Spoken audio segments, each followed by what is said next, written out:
ಮತ್ತೆ ಆಪರೇಷನ್ ಕಮಲ ವಿಚಾರ ಸದ್ದು ಮಾಡುತ್ತಿದೆ. ಲೋಕಸಭೆ ಚುನಾವಣೆ ಫಲಿತಾಂಶದ ಬಳಿಕ ರಾಜ್ಯದಲ್ಲಿ ಆಪರೇಷನ್ ಕಮಲ ನಡೆಯಲಿದ್ದು, ಸಿದ್ದರಾಮಯ್ಯ ನೇತೃತ್ವದ ಸರ್ಕಾರ ಪತನವಾಗಲಿದೆ ಎನ್ನುವ ಚರ್ಚೆಗೆ ಮಹಾರಾಷ್ಟ್ರ ಮುಖ್ಯಮಂತ್ರಿ ಏಕನಾಥ್ ಶಿಂದೆ ಮುನ್ನುಡಿ ಬರೆದಿದ್ದಾರೆ.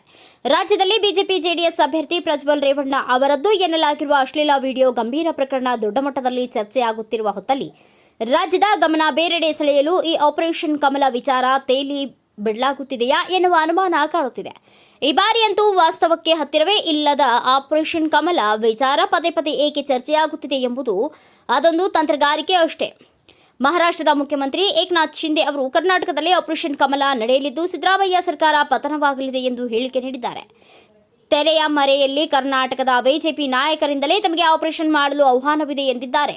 ಮುಂದುವರೆದು ಕರ್ನಾಟಕದ ಒಂದು ಸಭೆಗೆ ತೆರಳಿದ್ದ ಕರ್ನಾಟಕದಲ್ಲಿಯೂ ನಾತ್ ಆಪರೇಷನ್ ಮಾಡೋದಿದೆ ಎಂದು ಅಲ್ಲಿಯ ನಾಯಕರು ಹೇಳಿದ್ದಾರೆ. ನಾತ್ ಆಪರೇಷನ್ ಅಂದ್ರೆ ಏನು ಅಂತ ನಾನು ಅವರನ್ನ ಕೇಳಿದೆ. ಆಗ ಅವರು, ನೀವು ಮಹಾರಾಷ್ಟ್ರದ ಮಹಾಗಠಬಂಧನ ಸರ್ಕಾರವನ್ನ ಪತನ ಮಾಡಿದ್ದೀರಾ, ಹೀಗಾಗಿ ನಿಮ್ಮ ಅನುಭವ ನಮಗೆ ಬಹಳ ಅವಶ್ಯಕತೆ ಇದೆ ಎಂದು ಹೇಳಿದ್ದಾರೆ. ಅದಕ್ಕೆ ಲೋಕಸಭಾ ಚುನಾವಣೆ ಮುಗಿದ ಮೇಲೆ ನಾನು ಕರ್ನಾಟಕಕ್ಕೆ ಮತ್ತೆ ಬರುತ್ತೇನೆ ಎಂದು ಹೇಳಿದ್ದೇನೆ ಎಂದು ಏಕನಾಥ್ ಶಿಂದೆ ಹೇಳಿದ್ದಾರೆ. ಏಕನಾಥ್ ಶಿಂದೆ ಹೇಳಿಕೆ ಸುತ್ತವೇ ಕರ್ನಾಟಕ ದೃಶ್ಯ ಮಾಧ್ಯಮಗಳು ಆಪರೇಷನ್ ಕಮಲ ವಿಷಯ ಹಿಡಿದು ಹಲವು ಮಗ್ಗಲಿನಲ್ಲಿ ಚರ್ಚೆ ಆರಂಭಿಸಿವೆ. ಬಿಜೆಪಿ ನಾಯಕರು ಶಿಂದೆ ಹೇಳಿಕೆಗೆ ಧ್ವನಿಗೂಡಿಸಿ ಫಲಿತಾಂಶ ಬಳಿಕ ಕಾಂಗ್ರೆಸ್ ಬಣ್ಣ ಜಗಳದಲ್ಲೇ ಸರ್ಕಾರ ಬೀಳಲಿದೆ ಎನ್ನುತ್ತಿದ್ದಾರೆ. ವಾಸ್ತವದಲ್ಲಿ ಕಾಂಗ್ರೆಸ್ ಸರ್ಕಾರ ಮತ್ತೊಮ್ಮೆ ಬಿಜೆಪಿಯ ಆಪರೇಷನ್ ಕಮಲಕ್ಕೆ ತುತ್ತಾಗಿ ಅಧಿಕಾರ ಕಳೆದುಕೊಳ್ಳಲಿದೆಯಾ? ಲೋಕಸಭೆ ಬಳಿಕ ಸರ್ಕಾರ ಪತನವಾಗಲಿದೆಯಾ? ಯಾವ ಲಾಜಿಕ್ನಲ್ಲೇ ಆಪರೇಷನ್ ಕಮಲ ನಡೆಯುತ್ತೆ ಅಂತ ಮಾಧ್ಯಮಗಳು ಬಾಯಿ ಚಪ್ಪರಿಸುತ್ತಿವೆ.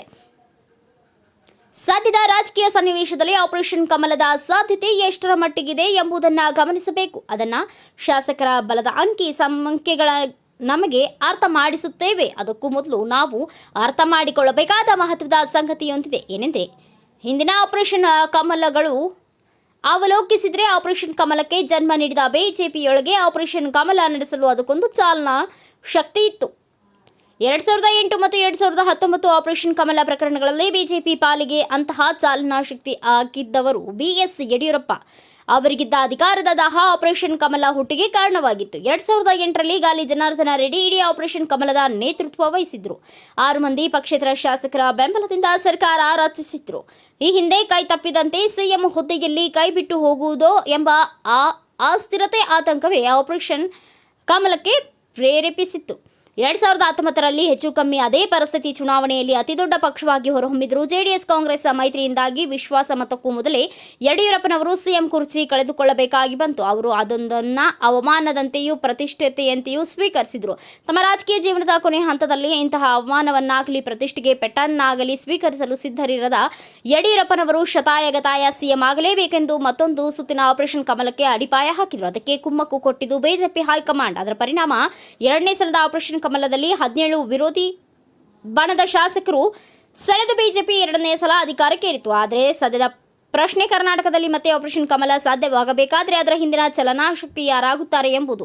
ಹಾಗೆ ನೋಡಿದರೆ ಸಿಎಂ ಆಗುವ ಅಧಿಕಾರದ ದಾಹ ಬಿಜೆಪಿಯ ಹಲವರಿಗೆ ಇರಬಹುದಾದರೂ ಅವರಲ್ಲಿ ಚಾಲನಾಶಕ್ತಿಯಾಗಿ ಕೆಲಸ ಮಾಡುವಲ್ಲಿ ಸಾಮರ್ಥ್ಯ ಸದ್ಯಕ್ಕೆ ಯಾರಿಗೂ ಇದ್ದಂತೆ ಕಾಣುವುದಿಲ್ಲ. ಸುಮ್ಮನೆ ಬಾಯಿ ಮಾತಿಗೆ ಬಿಜೆಪಿಯವರು ಆಪರೇಷನ್ ಕಮಲ ಜಪ ಮಾಡುತ್ತಿದ್ದಾರೆ.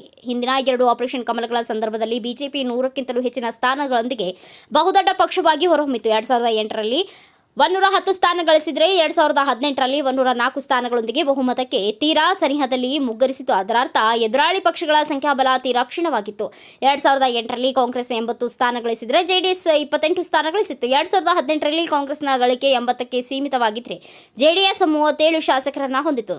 ಸಾಧ್ಯತೆ ದೃಷ್ಟಿಯಿಂದಾಗಿ ನೋಡಿದಾಗ ಈ ಸಂಖ್ಯೆಗಳ ಬಲಾಬಲ ಆಪರೇಷನ್ ಕಮಲವನ್ನ ನಡೆಸಲು ಬಿಜೆಪಿಗೆ ಮತ್ತೊಂದಿಷ್ಟು ಧೈರ್ಯ ತಂದುಕೊಟ್ಟಿತ್ತು ಅನಿಸುತ್ತೆ. ಆದರೆ ಈಗ ಅಂಕಿಗಳು ಮೊದಲಿನ ರೀತಿಯಲ್ಲಿಲ್ಲ. ಕಾಂಗ್ರೆಸ್ 135 ಸ್ಥಾನಗಳು ಬಹುಮತಕ್ಕಿಂತಲೂ ಬಹಳಷ್ಟು ಮುಂದಿದೆ. ಬಿಜೆಪಿ 66 ಸ್ಥಾನಗಳಿಗೆ ಕುಸಿದಿದೆ. ಜೆಡಿಎಸ್ ಕೇವಲ 19 ಶಾಸಕರನ್ನ ಹೊಂದಿದೆ. ಇತರೆ 4 ಶಾಸಕರು ಇದ್ದಾರೆ. ಮೈತ್ರಿಯಿಂದಾಗಿ ಬಿಜೆಪಿ ಜೆಡಿಎಸ್ ಶಾಸಕರು ಒಗ್ಗಟ್ಟುಗೂಡಿದ್ರು ವಿರೋಧ ಪಕ್ಷಗಳ ಸಂಖ್ಯೆ 85 ಆಗಲಿದೆ. ಆದರೆ ಬಹುಮತವನ್ನ ತಲುಪಬೇಕೆಂದರೆ 28 ಸ್ಥಾನಗಳ ಕೊರತೆ ಕಾಡುತ್ತದೆ. ಆ 28 ಸ್ಥಾನಗಳ ಕೊರತೆ ಪೂರೈಸಿಕೊಳ್ಳಬೇಕೆಂದರೆ ಈಗ ನಡೆಯಬಹುದು ಎಂದು ಹುಯಿಲೆಬ್ಬಿಸಲಾಗುತ್ತಿರುವ ಆಪರೇಷನ್ ಕಮಲದಲ್ಲಿ ಕನಿಷ್ಠವೆಂದರೂ 40ರಿಂದ 45 ಕಾಂಗ್ರೆಸ್ ಶಾಸಕರನ್ನ ಬಿಜೆಪಿ ಸೆಳೆದುಕೊಳ್ಳಬೇಕು. ಕಾರಣ, ಆಪರೇಷನ್ಗೆ ತುತ್ತಾದವರೆಲ್ಲರೂ ತಮ್ಮ ಶಾಸಕ ಸ್ಥಾನಕ್ಕೆ ರಾಜೀನಾಮೆ ನೀಡಿ ಮತ್ತೆ ಉಪಚುನಾವಣೆಯಲ್ಲಿ ಗೆಲ್ಲುತ್ತಾರೆಂಬ ವಿಶ್ವಾಸ ಇರುವುದಿಲ್ಲ.